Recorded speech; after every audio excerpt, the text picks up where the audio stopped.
Risa. Seperti itu kan dia bilang. Seolah-olah mengatakan bahwa bisnis lo itu ada di tangan gue nih. Karena kalau perkiraan saya ya, dugaannya Mamski, pada saat bertemu untuk bisnis itu sudah ada rancangan-rancangan bisnis yang mau dituju untuk bekerja sama dan memakai si perempuan ini, orang ketiga ini, partneran untuk promosinya, untuk apa gitu ya, apa BA-nya, atau juga sebagian dari partner memiliki juga saham atau apa. Intinya ada keuntungan yang mau dibagikan gitu loh. Karena omongannya mungkin si laki ini jago banget ya pada saat presentasi bisnisnya, tertariklah.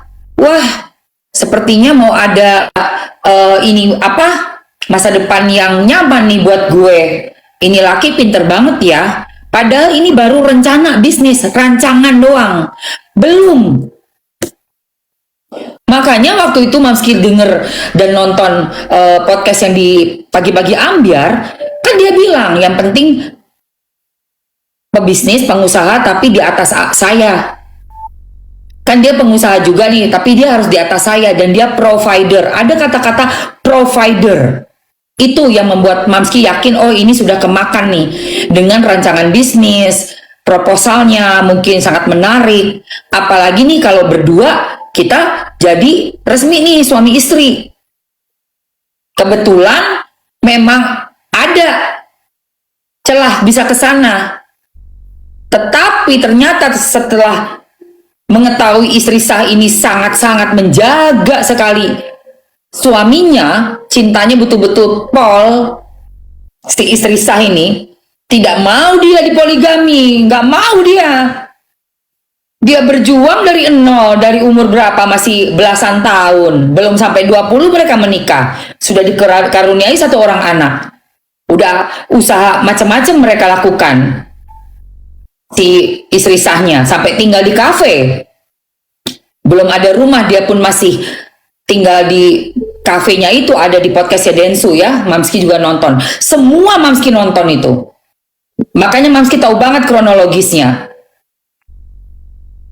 Marahlah si istri sah, kok bagaimana saya kok dibohongin, makanya dia langsung mendm. Karena apa? Karena si suami ini mulai speak, mulai berusaha untuk mempengaruhi. Dengan apa? Dengan tadi omongan-omongan syariat. Boleh loh kita nikah lebih dari satu, harus mau loh kalau istri yang solehah. Tidak harus. Apa juntrungannya? Sementara istrinya masih muda, punya anak juga, solehah, cantik, menurut, mau dikasih rumah cuma tinggal di kafe doang.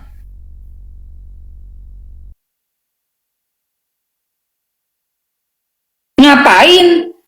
Atas dasar apa poligami untuk seorang istri sah yang sempurna itu?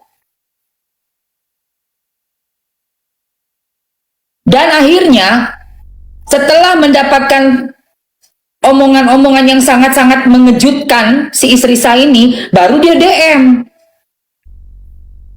lah ke si pengganggu rumah tangga orang. Jawabannya sangat-sangat mengerikan, banyak ancaman di situ. Kalau kamu nggak setuju, kamu kontraproduktif. Bayangkan itu kata, ingat ya Pak Polisi, kontraproduktif.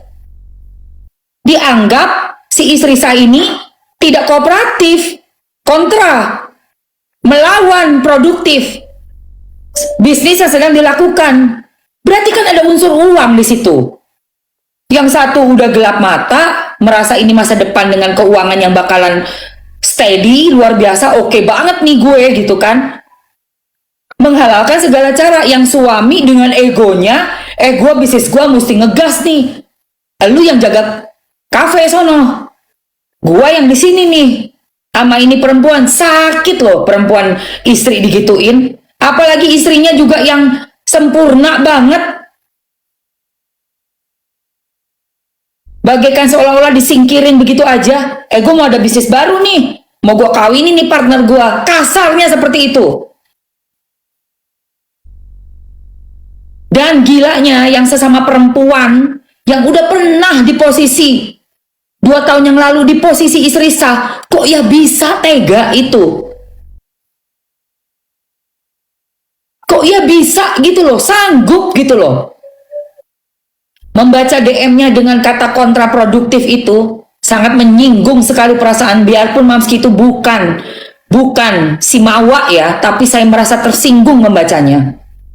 Apalagi bilang berobat sana, berobat sana. Itu makanya tadi ada bilang kalau setuju itu pahala, tidak. Yang namanya seorang yang jatuh cinta sampai mau menikah, perempuan sayang sama seseorang laki-laki, bener-bener pure, tanpa embel-embel duit, tanpa embel-embel status, ya diangkat jadi apalah gitu ya, atau dengan bisnis gitu kan, nikah karena ada bisnis, ada status, ada duit, pure cinta, itu pasti akan rasa sakit hati banget.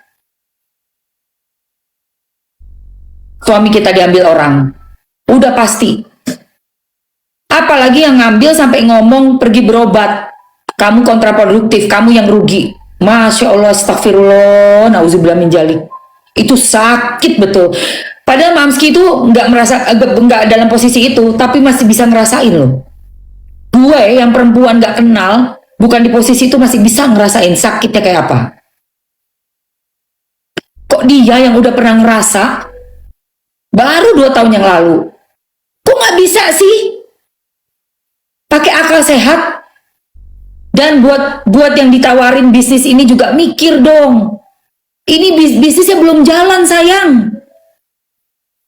Kamu itu udah punya platform pondasi sebagai influencer yang terkenal. Bahkan sudah punya nama besar. Coba dihancurkan sekejap mata. Cuman karena apa? Karena gelap mata, berpikir bahwa gue bakalan dapat provider yang ada bisnis gede gitu ya, bisa di atas gue nih. Gue nggak usah capek-capek ngartis kayak gitu. Say, mending capek-capek ngartis, say. Tapi kita jelas arah jalan kita, diberkahi Allah juga. Tidak kita berbahagia di atas penderitaan dan sakit hatinya orang lain. Itu penting.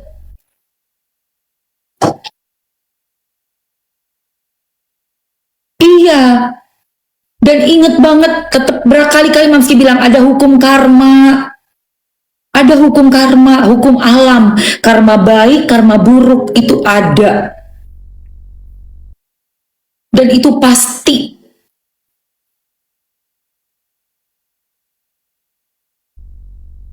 Saat kamu sudah menikmati ketenaran, kepopularitasan dari netizen yang membawa kita menjadi terkenal ya, untuk para influencers ya, beda sama artis. Kalau artis sinetron, film, itu karena karya kita, makanya kita terkenal, disukai karya kita, yang dilihat karya bukan diri kita. Tapi seorang influencer itu yang dilihat diri kita. Kita ini adalah branding tuh, branding personality kita bawa ke dalam sosial media, dibuka kamera ini untuk menyorot kehidupan pribadi kita. Itu toh berarti netizen yang membuat kalian para influencer terkenal, termasuk Mamski juga sekarang sebagai influencer, penggiat sosial media. Harusnya tahu diri. Kalau kita udah diangkat oleh netizen, ya kita harus bisa jaga diri. Kenapa? Ya karena kita memang nggak ada karya kita ya ngontenin diri kita. Bayangin nggak kamu melawan berjuta-juta netizen, ratusan juta orang dilawan. Terserah ngomong apa, terserah begina-beginu. Itu kehancuran udah pasti.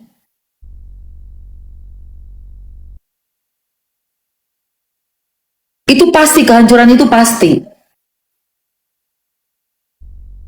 Ini kalau misalnya masih mau didengerin ya nasihat Mamski. Sebenarnya di acara pagi-pagi ambiar pun tuh aku sempat di wawancara juga sama wartawan. pesannya apa. Udah Mamski sampaikan juga.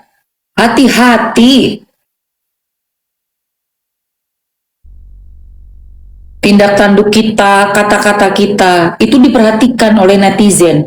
Dijadikan, apa namanya, panutan gitu loh. Seperti ada, kita tuh seperti panutan, juga contoh buat netizen. Dan yang kita ucapin ini saat kita lagi ngonten ini, jadi jejak digital guys.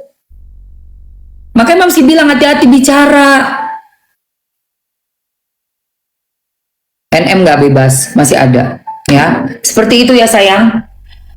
Aduh dari tadi ya gue tuh sebenarnya udah mau jalan, Mamski tuh mau ke pijat limpa, jadi buat ngeluarin air-air. Jadi Mamski mau pakai ini dulu ya say, yang vanilla mana nih? Supaya habis mandi kan belum pakai ini sayangku ya. Obat ketiak biar wangi guys. Mau ketemu terapis nih sebentar lagi. Lagi? Iya. Oh, ini udah. Ternyata pendek. Siapa yang masang ininya? Abangnya. Bodoh sekali. Kurang bawah. Mesti ditarik panjang lihat. Udah aku tarik panjang. Cobain buka aja tuh. Udah habis kan airnya? Ya. Matiin dulu ya. Habis belum?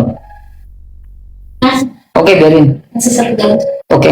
Itu udah sampai mentok sekarang. Aku turunin, karetnya aku naikin. Udah panjang, udah mentok.